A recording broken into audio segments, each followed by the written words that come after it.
द्वारिका यादव के स्वर में टीसी म्यूजिक पर सुनिए मन बोधना।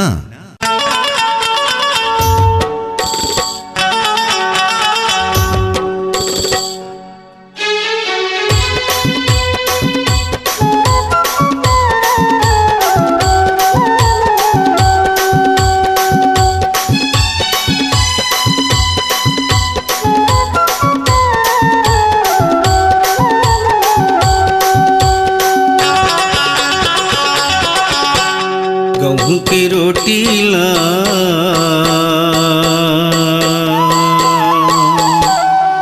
तै जरोई डालियो,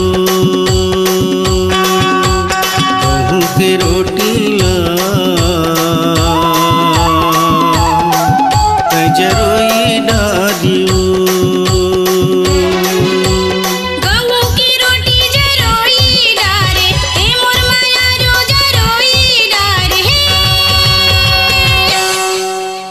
बोली बचन मारे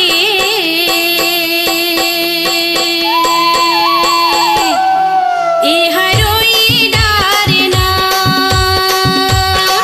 तोरी बोली बचन मारे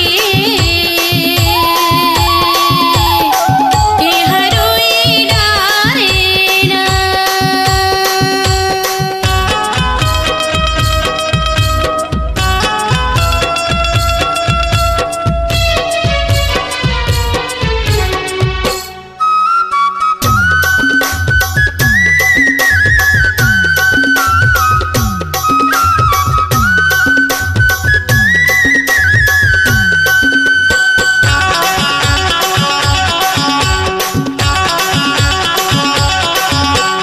बासी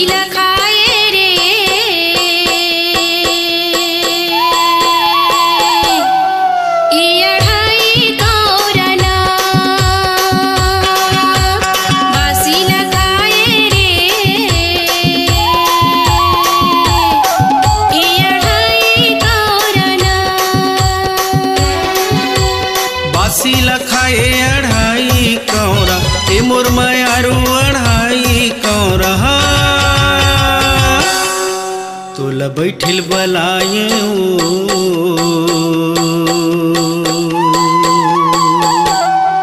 ए बढ़ाई चौरना, तोला बैठिल बलाए ए बढ़ाई चौरना।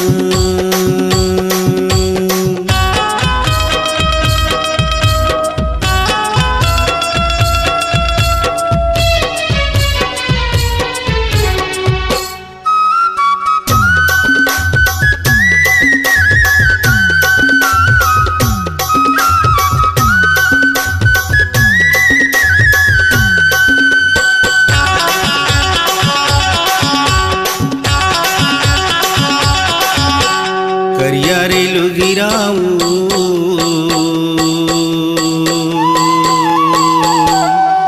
ए मारे लागे रना, करिया रेलू गिराऊ ए मारे लागे रना।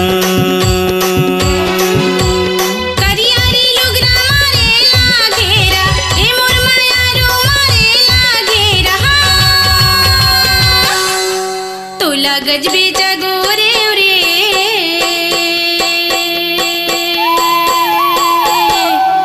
ए संझा के बेरना, तोला गजबे जगोरे रे ए संझा के बेरना।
ದಾಯಿ ದದಸು ತಂದೇರಿ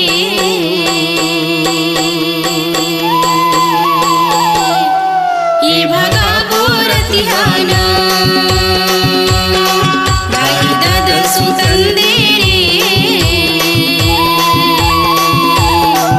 ಈ ಭಗಪುರ ತಿಹಾನ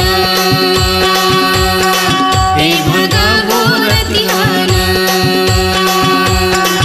ಈ ಭಗಪುರ ತಿಹಾನ